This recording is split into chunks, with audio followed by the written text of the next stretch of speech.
Hello दोस्तों, नमस्कार। मैं सौरभ मिश्रा आपका बहुत बहुत स्वागत करता हूं आप सबके अपने चैनल पर। दोस्तों, एक बहुत बड़ी अपडेट है और ख़ासकर बीएड छात्रों को लेकर है। देखिए, आज मेरी तबीयत बहुत ज़्यादा ख़राब थी और सुबह से बहुत ज़्यादा दिक्कतें हैं, जिसकी वजह से मैं बिस्तर भी पड़ा था। बट आप सबकी जो भी अपडेट था देना अत्यावश्यक था और आज मैं ऑफलाइन क्लास भी अटेंड नहीं किया था।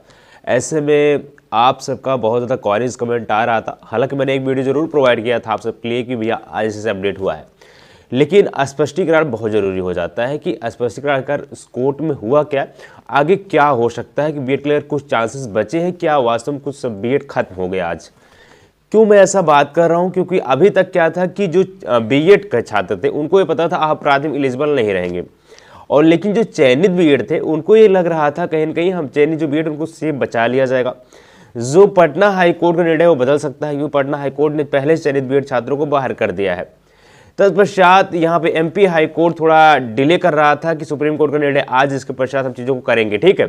लेकिन दोस्तों, आज 11 तारीख के दिन और लगातार उन अभ्यर्थियों के जो आज थी, जो आशाएं थी और जो एक बहुत बड़ा होप था कि माननीय सुप्रीम कोर्ट में एक ऐसा चमत्कार होगा जो बीएड छात्रों के, जो करोड़ों से बीएड छात्र उनके चेहरे पर खुशी आएगी, लेकिन दोस्तों वो देखने को नहीं मिला। मैं शुरू से बातें करूंगा, उसमें जितने भी छात्र हमको देख रहे हैं प्लीज़ आपसे निवेदन है, वीडियो को लाइक कर दें, शेयर कर दें, सब्सक्राइब कर लीजिएगा। और अब बात करते हैं आखिरकार क्या हुआ। देखिए दोस्तों, मैंने आपको बताया था कि अर्नब घोष के मामला था, वेस्ट बंगाल की क्लैरिफिकेशन मॉडिफिकेशन याचिका थी और ये दोस्तों 3986 की डायरी नंबर था और साथ साथ इस केस को जो लिस्ट किया गया था 301 नंबर। मैंने दो आशंकाएं जताई थी। मैंने कहा था अगर केस की सुनवाई होगी तो बहुत लेट होगी, जो कि वही हुआ। एक चीज मैंने ये भी कहा था कि सुनवाई हो सकता है ना भी हो, लेकिन इतना महत्वपूर्ण केस है, मैंने ये भी कहा था कि इतना महत्वपूर्ण केस है, सुनवाई हो भी सकती है। बहुत सारे ऐसे जो चीजें जरूरी नहीं होंगी उसको टाल सकते हैं आज सुप्रीम कोर्ट, ऐसा ही हुआ।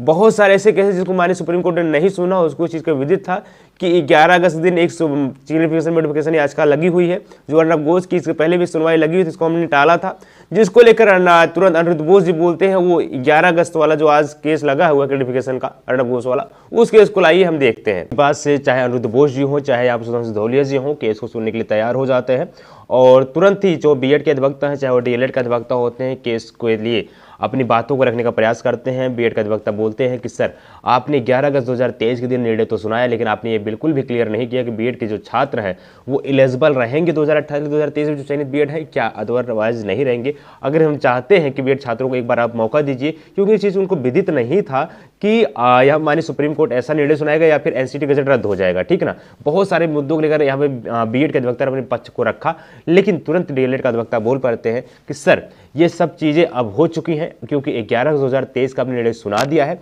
इसमें अब किसी प्रकार की चीज़ें बची नहीं हुई है।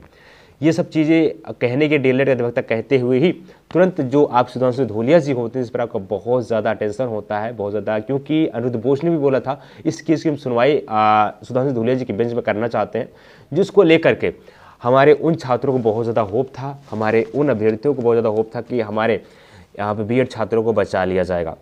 आज का दिन दोस्तों एक ऐसा दिन था जहाँ पर कई चयनित जो बीएड छात्र थे उनकी भविष्य का दोस्तों निर्णय होने वाला था। हालांकि निर्णय तो हुआ, वो निर्णय आपके पक्ष में नहीं रहा है। दोस्तों, बहुत ही दुख है आज और थोड़ा तबीयत भी नहीं से मैं आपको बता भी रहा था, क्योंकि सुधांशु धौलिया जी की बात को समझना चाहिए था कि इसमें चयनित बीएड छात्रों की क्या गलती है। चलिए, आपने एक बार के लिए बीएड को बाहर करते हैं, वो बात अलग है, लेकिन जो चयनित हो चुके हैं बीएड से अपनी सेवाएं दे रहे हैं, उनको आपने किस तहत बाहर कर दिया? अगर बाहर किया तो क्या आपने एनसीटी सवाल पूछा? अगर आपने बाहर कर दिया तो क्या आप एमएचआरडी सवाल पूछा है को बार? आपने बस जोर जबरदस्ती से, आपका पेन एक सर्वोपरि पेन है और जिसके तहत आपने कुछ भी करने के लिए तत्पर रहते हैं।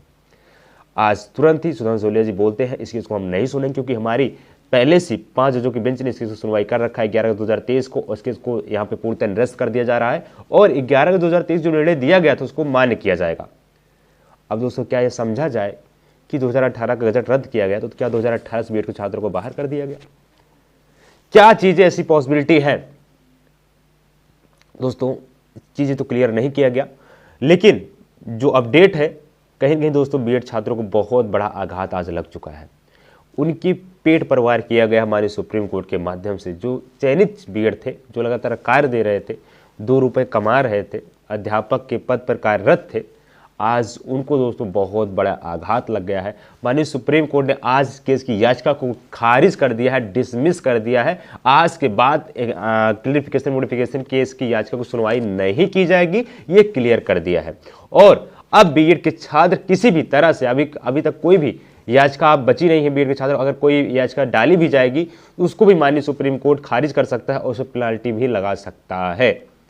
इसलिए दोस्तों आज जब याचिका खारिज की जाने लग गई, तुरंत बीएड के अधिवक्ता ने बोला सर हम इस याचिका को वापस लेना चाहते हैं, लेकिन बीएड डीएलएड के अधिवक्ता ने ऐसा नहीं होने दिया। उन्होंने कहा सर इस याचिका को खारिज करिए, अदरवाइज ये लोग फिर से आएंगे, समय बर्बाद करेंगे और सुप्रीम कोर्ट का इतना बहुमूल्य समय खराब करना गलत है।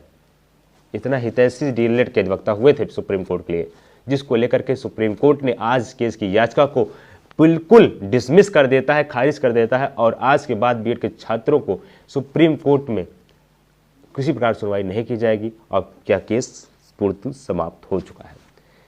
दोस्तों अब जो भी हाई कोर्ट है बिल्कुल स्वतंत्र है, उनका निर्णय सर्वमान्य किया जाएगा, क्योंकि माननीय सुप्रीम कोर्ट ने 11/2023 के निर्णय को सुनाया है। बाकी दोस्तों जो भी अपडेट आए चैनल के माध्यम से बताया जाएगा। आप क्या चाहते हैं, क्या आप इस निर्णय से खुश हैं क्या नहीं, जरूर कमेंट करिएगा। बहरहाल दोस्तों बहुत बड़ी अपडेट है और यहाँ पे दोस्तों जो अपडेट आई है कहीं कहीं बहुत निराशाजनक अपडेट थी। बहरहाल बीएड के पत्रकार माध्यम से जो भी किया जाएगा मैं आपको अवगत कराऊँ, इसलिए जरूर चैनल सब्सक्राइब किए रहेगा, जुड़े रहिए चैनल साथ में। धन्यवाद, जय हिंद, वंदे मातरम। आज कोर्ट में क्या हुआ मैंने आपको बता दिया हूँ, लेकिन चीज़ें जो भी हुई हैं बहुत गलत हुई हैं।